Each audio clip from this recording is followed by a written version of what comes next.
अच्छा, चलो हम आज स्टार्ट करते हैं। जैसा कि मैंने आपको शुरू में बताया था कि हम जो है इस कोर्स में C plus plus, C sharp और जावा से रिलेटेड कुछ ट्यूटोरियल्स करेंगे और कुछ सीखेंगे, ताकि हमारे पास जो फ्यूचर में है कोई एक अर्निंग स्ट्रीम का कोई एक पाथ बन जाए। जैसे कि अगर मैं कहूँ कि सी प्लस प्लस अगर आप सीखते हैं तो गेम डेवलपमेंट्स की तरफ जा सकते हैं, साथ में आईओएस की डेवलपमेंट है वो थोड़ा सा आप कर सकते हैं।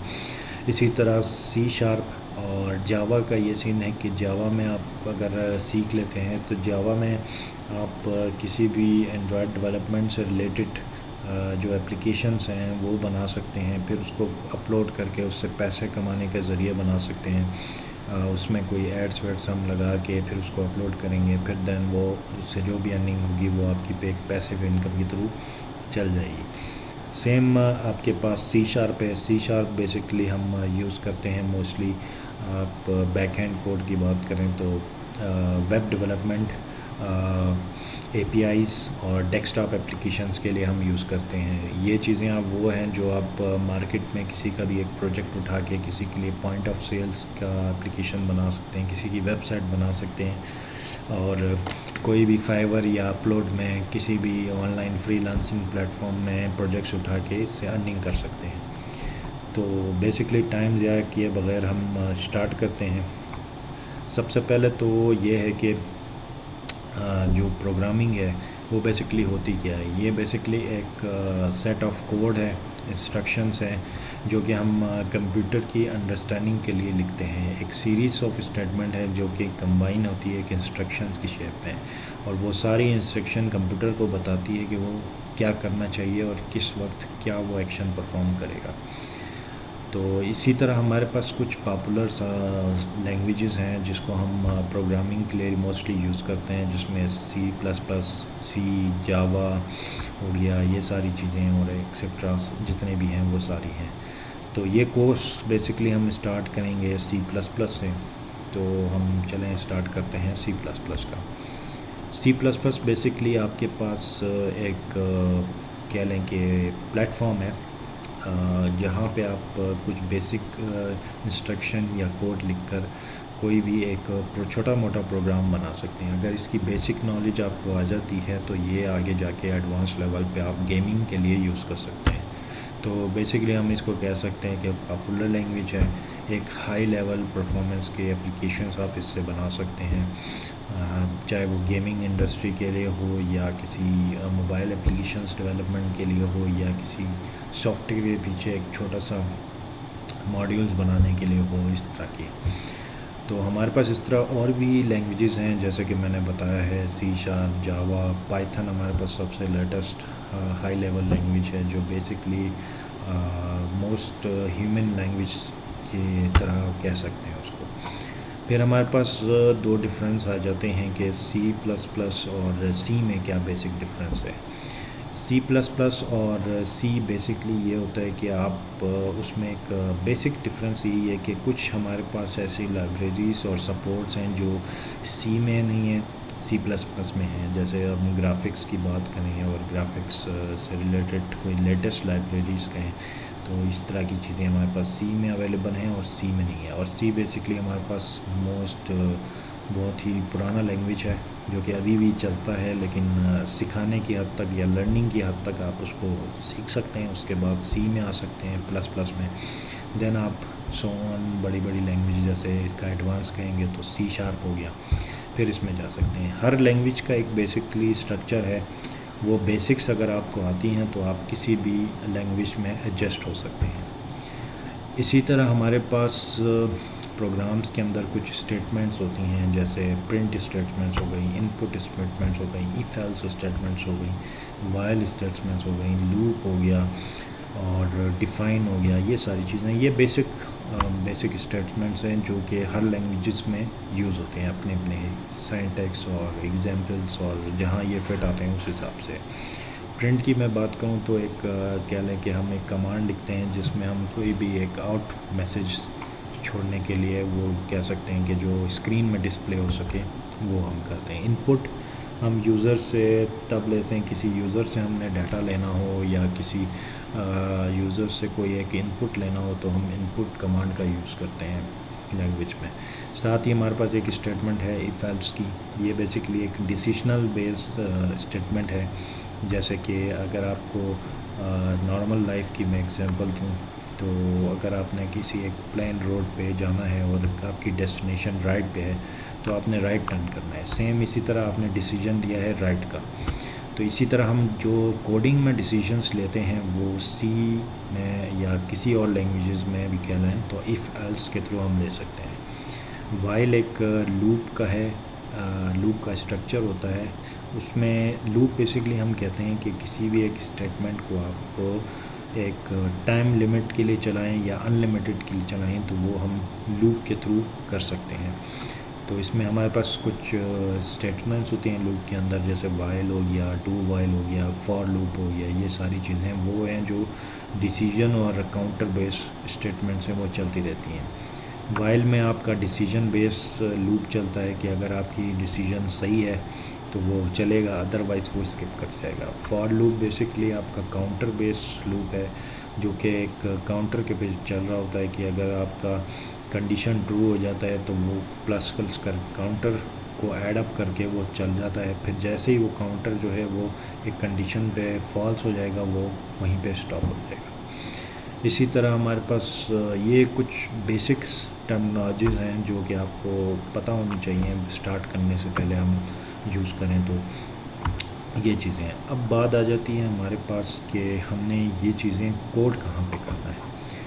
तो कोड के लिए बेसिकली हम कुछ आईडी इंस्टॉल करते हैं जिसको हम इंटीग्रेटेड डेवलपमेंट इन्वायरमेंट कह सकते हैं, जो कि हमारे यूज्ड होती हैं किसी भी एक बेसिक प्रोग्राम को राइट करने के लिए, लिखने के लिए और उसको एग्जीक्यूट करने के लिए। सी प्लस प्लस और सी के लिए हम मोस्टली यूज़ करते हैं कोड ब्लॉक के नाम से। हमारे पास एक एप्लीकेशन है जो आप कंप्यूटर में इंस्टॉल कर सकते हैं, जैसे कि आपके पास स्क्रीन में भी शो हो रहा होगा। ये बेसिकली कोड ब्लॉक का एक एनवायरनमेंट है जिधर आपके पास ये टूल बार्स हैं, साथ में आपके पास कुछ फंक्शनैलिटीज़ हैं इसकी अपनी।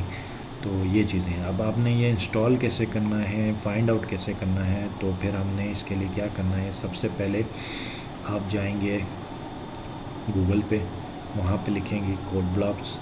इसके बाद आपके पास टॉप जो ब्राउज़र में वेबसाइट आएगी codeblocks.org, आपने इसको खोल लेना है। इधर आपने डाउनलोड्स पे जाना है तो ये स्क्रीन्स आपके पास आ जाएंगी। इसमें आपने नीचे आएंगे तो आपके पास विंडोज़ 64 बिट या आपका 32 बिट है तो आप उस हिसाब से इसको डाउनलोड करके इंस्टॉल करेंगे। इंस्टॉल करने के बाद आपके पास ये वाला स्ट्रक्चर आ जाएगा, इंस्टॉलेशन सॉफ्टवेयर आ जाएगा। तो ये बेसिकली कोड ब्लॉक का हमारे पास इंटरफेस है।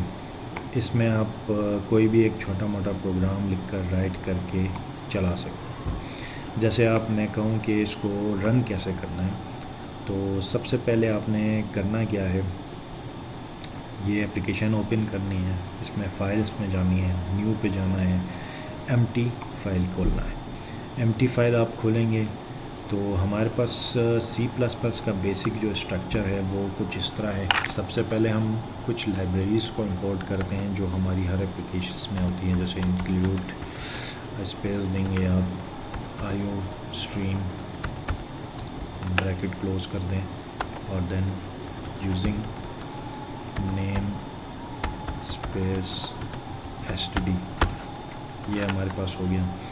सॉरी, स्पेस की स्पेलिंग थोड़ी सी गलत हो गई है, स्पेस। ये हमारे पास हो गया आपका दो मेन चीज़ें जो आपने हर एप्लीकेशन कोड लिखते वक्त ये दो चीज़ें आपने राइट लाजमी करनी है। पहले में इंक्लूड आईओ स्ट्रीम है, सेकंड में आपके पास यूजिंग नेम स्पेस एसटीडी फ्लैशकॉम। फिर आपने सबसे पहला जो हमारे पास मेन फंक्शन कह लें कि एक सी प्लस प्लस में हमारे पास ये मेन फंक्शन होता है, वो है मेन के नाम से ही है। ब्रैकेट आप लगाएंगे और इसके बाद आपने करली ब्रैकेट्स लगाना है, ये आपका मेन फंक्शन बन गया। इस मेन फंक्शन में आपके पास एक रिटर्न का बटन है, रिटर्न आपने लाजमी करना है और देन आपके पास ये रिटर्न है।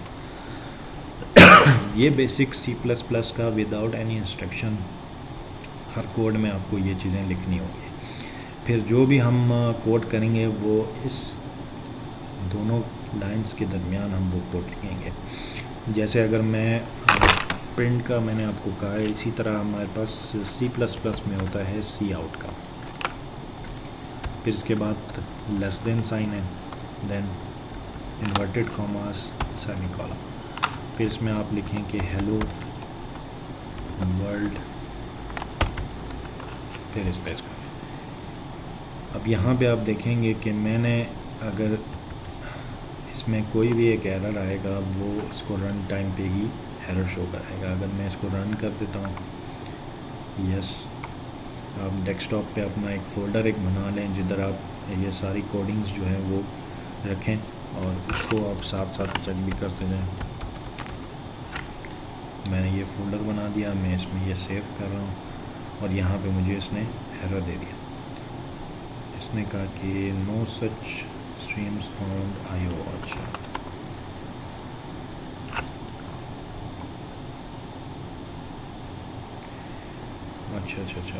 एक चीज़ आपने एक और करनी है, इसको सेव करना है। सेव में आपने इसको .c++ इसके नाम से लाजमी सेव करना है। मैं इसको फर्स्ट कोड और C++ और सेव कर देता हूँ। अब ये आ गया मेरे पास, और जो चीज़ें मैंने पहले टाइप की थी वो मैं दोबारा से यहाँ पेस्ट कर देता हूँ। ये हो गया। इसके बाद अब मैं इसको सेव करूँगा और देन रन करूँगा। तो ये आप देखें मेरे पास टाइप हो गया हेलो वर्ल्ड, और मैं इसको जैसे ही एंटर करूँगा ये बंद हो गया। तो ये बेसिकली हमारा फर्स्ट कोड था। इसमें कुछ चीज़ें हमने आपको बताई हैं, जैसे मेन चीज़ हमारे पास इंक्लूड आईओ स्ट्रीम है और यूजिंग नेम स्पेस एसटीडी। ये दो चीज़ें आपने हर कोड के अंदर ऐड करना है। साथ ही हमारे पास ये इंट मेन का फंक्शन है, इसको बेसिकली हम फंक्शन कहते हैं। तो ये C++ के अंदर हमारे पास ये मेन फंक्शन हो जाता है। इसी तरह हमने आज का जो है सिंपल जो चीज़ें सीखी हैं वो, जैसे कि हमारे पास कैसे हमने फ़र्स्ट कोड करना है और वो कोड किस जगह करना है, वो चीज़ें भी हमारे पास आ गई हैं। तो इंशाल्लाह हम नेक्स्ट पार्ट में जो है वो स्टार्ट करेंगे बेसिक सिंटैक्स से, और इसका आउटपुट हो गया, कमेंट्स हो गए, वेरिएबल्स और डिफरेंट जितनी भी चीज़ें हैं वो सारी चीज़ें हम उसमें कवर अप करेंगे। तो आप होप जिसने अगर आपने हमारा सब्सक्राइबर नहीं किया तो उसको सब्सक्राइब करें चैनल को, ताकि आप अप टू डेट रखें और इस कोर्स से फ़ायदा उठा सकें। तो see you again, see you in next class. Okay, good.